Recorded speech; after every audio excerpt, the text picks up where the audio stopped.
கூடிய சீக்கிரமே மிகப்பெரிய வெற்றி வரப்போகுது உங்களுக்கு. കോടമ്പാക്കത്താണ് നമ്മൾ താമസിക്കുന്ന ലോഡ്ജ്. സ്റ്റേഷനിലെത്തിച്ചോ മുരളി?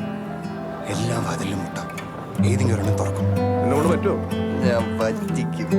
ഒരുപാട് സ്വപ്നങ്ങൾ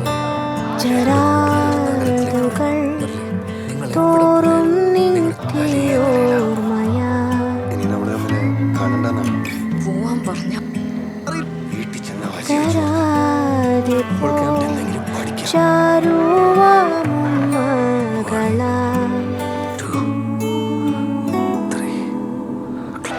ചുഴലും